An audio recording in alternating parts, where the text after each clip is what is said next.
badet pa go wan biro wan God panabu nen pir po the juyo pir ko chol kalaunin ke chol pi ka badet di go wan biro wan God panabu nen pir po the juyo pir ko chol kalau God wan ji war wan ni de kang dal rinya yam dwa chol ben wala dal ja ka gadu de dil adum wan ji war wan ni de kang wi de rinya yam dwa chol ben wala wi de ka gadu de dil ke chol pi ye che wan balalu ye maktab ye che ye ne ya gade rot oge no maran je pi ke lo e ka te gi dam ga da rinya yam ka we go bai ger dam ga da rinya yam ka we go bai chok pi ile we de yin yan kai te kin wa ja ba de me ku is kullu mor kai tap dogoro de is kulli ma ge chol de ka che is kul pen in wa ma da yin pung pung te kin wa ja ba de ge ku is kullu mor kai tap dogoro de is kulli wa ma da ge chol de ka che is kul pen oh ja yin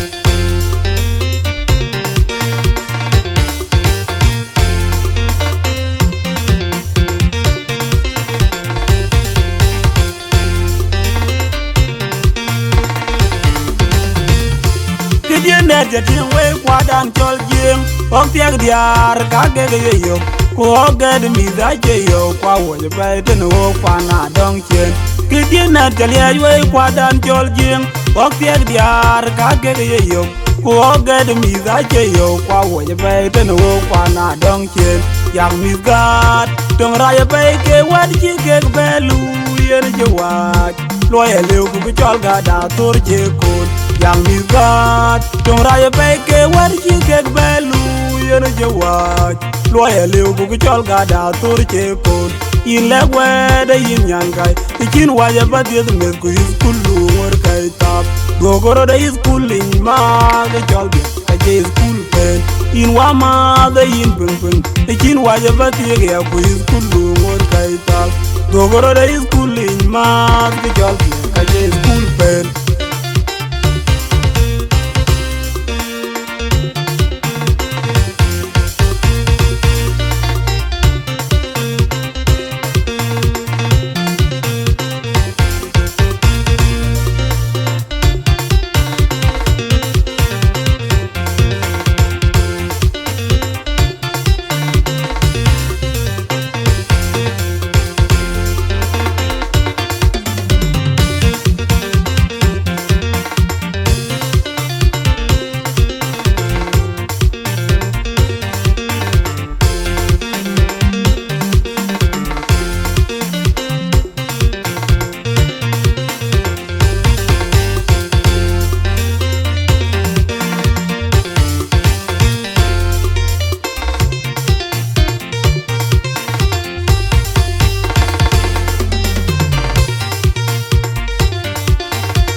Jol pi ka badet pa go wan biro wan God panabu nen pir po the juyo pir ko chol kalaunin ke jol pi ka badet di go wan biro wan God panabu nen pir po the juyo pir ko chol kalau God wan ji war wan ni de kang dal rinya yam dwa chol ben wala dal ja ka gadu de dil adum wan ji war wan ni de kang wi de rinya yam dwa chol ben wala wi de ka gadu de dil ke chol pi ye che wan balalu ye maktab ye che ye ne ya gade rot oge no maran je pi ke lo e ka te gi dam ga da rinya yam ka we go bai ger dam ga da rinya yam ka we go bai chok pi ile we de yin yan kai te kin wa ja ba de me ku is kullu mor kai tap dogoro de is kulli ma ge chol de ka che is kul pen in wa ma da yin pung pung te kin wa ja ba de ge ku is kullu mor kai tap Gogoro de school li wa ma gi jol ti ka che school pen go jam yet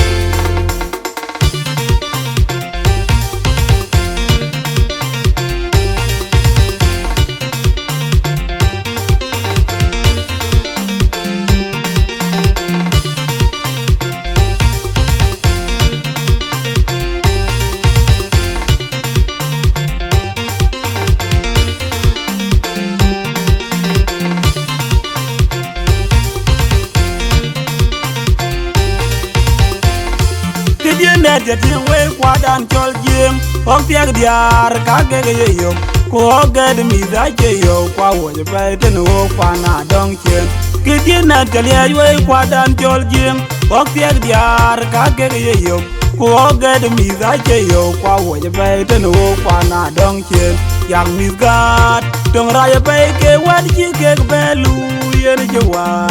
lo ya le ku chol ga da tor je kon yang mi gat tong ra ya pe ke wan ji ke belu yen je wa lo ya le ku chol ga da tor je kon in le we de yin yan kai kin wa ya ba de me ku skulu mor kai tap gogoro de schooling ma ge chol de ka je school pen in wa ma de yin pung pung kin wa ya ba de ya ku skulu mor kai tap gogoro de schooling ma ge chol de ka je school pen mo ba te le no bulor mo ba te le no bulor mo ba te le no bulor mo ba te le no bulor gong jam yet fi de ga ko gong fi de